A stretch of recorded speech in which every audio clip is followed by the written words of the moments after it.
फिर महाराज पृथु जी ने 100 अश्वमेध यज्ञ की दीक्षा ली और 100 अश्वमेध यज्ञ करने वाला इंद्र पद का अधिकारी हो जाता है। इंद्र को बड़ी चिंता हुई कि इंद्रासन गया। 100 अश्वमेध यज्ञ का संकल्प लिया महाराज पृथु ने। अब तो यज्ञ महोत्सव को देवराज इंद्र सहन नहीं कर पाया। अगर 100 पूरा हो गया तो इंद्र पद गया और ये पता नहीं है कि भगवान है, अभी प्रार्थना की थी तो तुम्हारे इंद्र पद को कह लेंगे, वो तो खुद है सर्वलोक महेश्वर।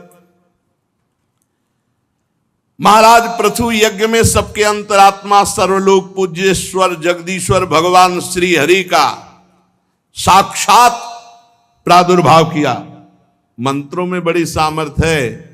ये जैसे निकुंज के मंत्र मिले हैं ना, ये सब प्रियालाल को साक्षात प्रकट करने वाले हैं, पर धरे हैं जब तो नहीं रहे ना, तो किस काम में आवे। आपके पास चेक रखी है, बैंक में भजाओ नहीं, पैसा ला के खर्चा न करो तो चेक ही है, चेक क्या करोगे। ऐसे ये चेक है निकुंज की तुम्हारे पास, जो शरणागत मंत्र निज मंत्र, अब जपो नहीं भजाओ नहीं उसमें, तो कहां से तुम्हें सुख का अनुभव होगा। देखो शरणागत मंत्र मिला है, नाम मिला है, निज मंत्र मिला है, अरबों की चेक है, फुटपाथ में रुपया मांगते घूम रहे, वो दुर्दशा है। मंत्र बल से भगवान श्री हरि को यज्ञ में प्रकट किया महाराज पृथु ने। भगवान ब्रह्मा जी, भगवान देवादिदेव महादेव, समस्त लोकपाल सबको यज्ञ में।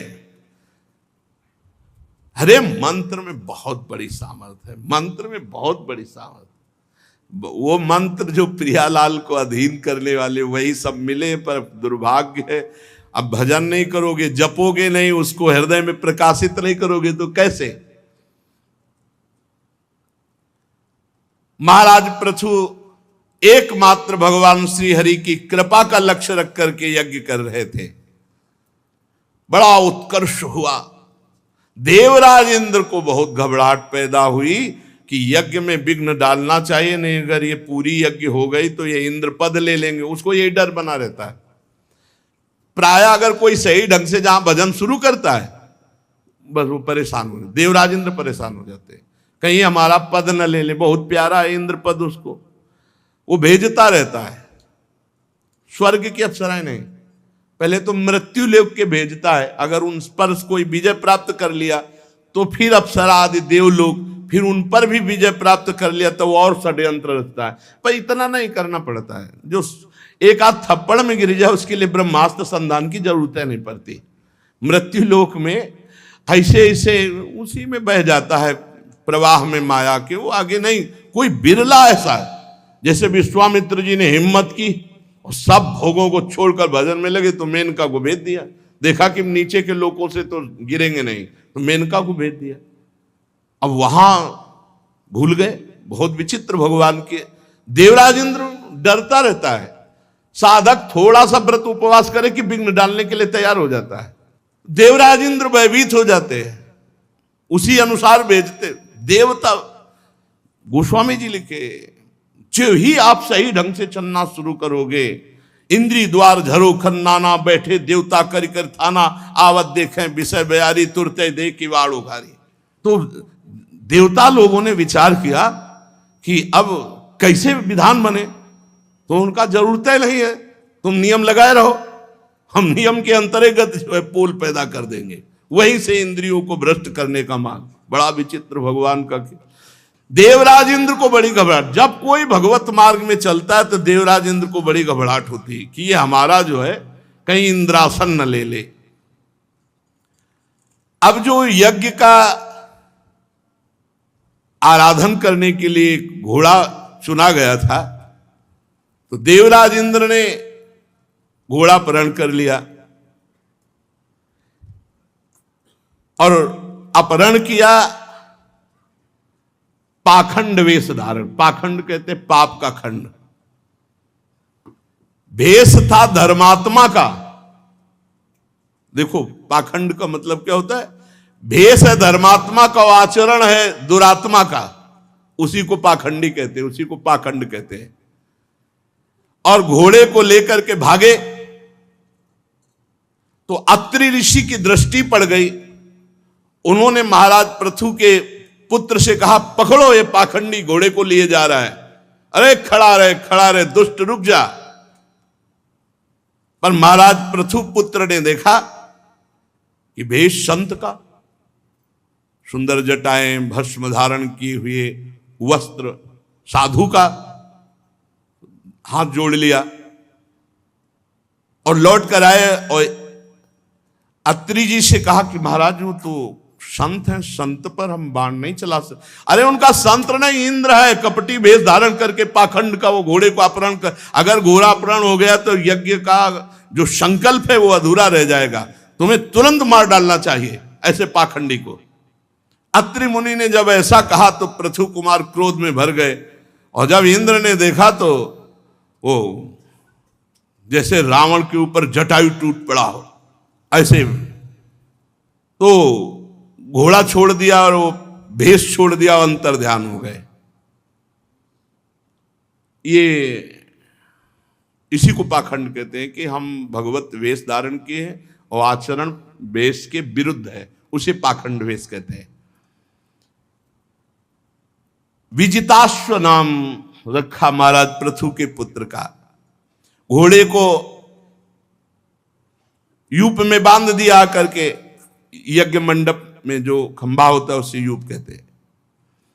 अब फिर इंद्र को चैन नहीं पड़ा तो आकर घोर अंधकार फैला दिया और छिप करके सोने की जंजीर में बंधे हुए घोड़े को फिर अत्रि मुनि ने दिव्य दृष्टि से फिर देखा और कहा, महाराज ये फिर घोड़ा ले। पृथु पुत्र ने जब नजदीक जाके देखा तो कपाल धारण किए हुए भिक्षुक रूप,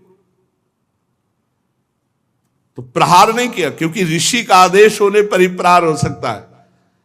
अत्रि जी के वापस पास आए, उन्होंने कहा वो तो कोई कपाली दिव्य विरक्त है। तो उन्होंने कहा नहीं, वो इंद्र ही है, भेष बना करके आया है। फिर वो भेष छोड़ा और फिर वो अंतर ध्यान हो गए। उस बंद बुद्धि इंद्र ने जो जो निंदित वेश छोड़ा वो सब पाखंड कहा गया, पाप का खंड।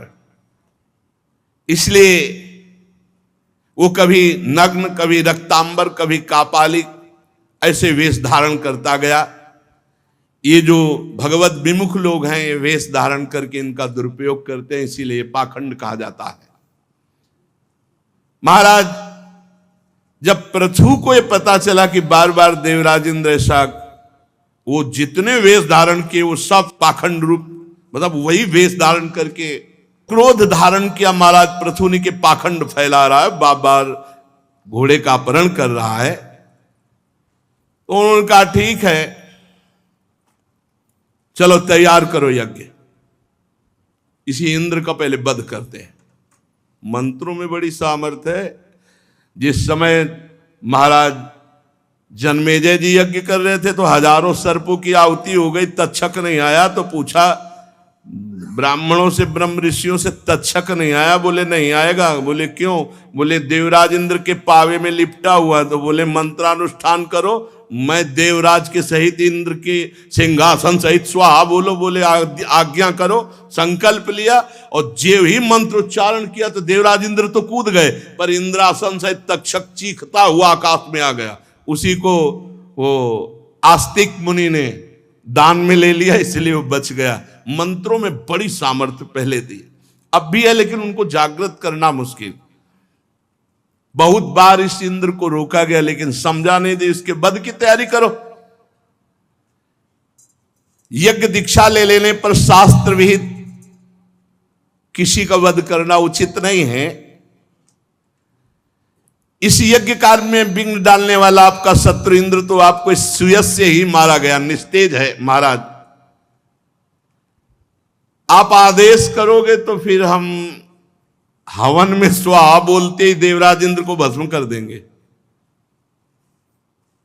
यह कितनी मंत्रों में त्रिभुवनपति देवराज इंद्र को, जबकि अग्नि उनके नीचे है, उनका आदेश पालन करते हैं, पर कह रहे हैं हम अमोघ मंत्र के द्वारा यही बुलाकर उनको देवराज इंद्र को भस्म कर देंगे स्वाहा।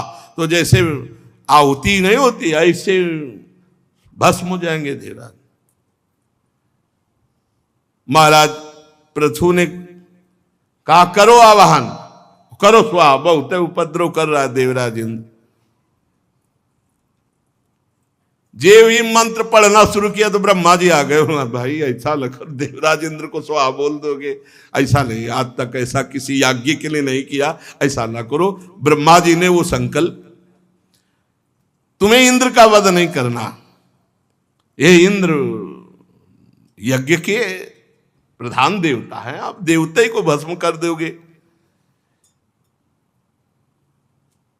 आप यज्ञ में इंद्र को जो मारना चाहते हैं वो मत मारिए। ब्रह्मा जी ने, यह कितनी सामर्थ्य मंत्रों में, इंद्र क्या भगवान अधीन हो जाते हैं, भगवान पीछे पीछे डोलते हैं। अब मंत्र मिल गया तभी तो कहा जाता है गुरु ने जो दे दिया उससे बढ़कर हमारे पर कुछ गुरु को देने के लिए नहीं, क्योंकि गुरु ने इष्ट को अधीन करने वाला मंत्र दे दिया। अब भजन ही नहीं है तो क्या होगा बताओ, भजन नहीं तो क्या, जब जप नहीं तो क्या होगा। महाराज इंद्र ने बड़ा पाखंड पैदा कर दिया। ये जो वेश बनाए हैं ये पाखंडी लोग इस वेश का आश्रय लेकर बड़ा पापाचरण करेंगे। अब इंद्र का भय भी जाता रहे और आप भी प्रसन्न रहें।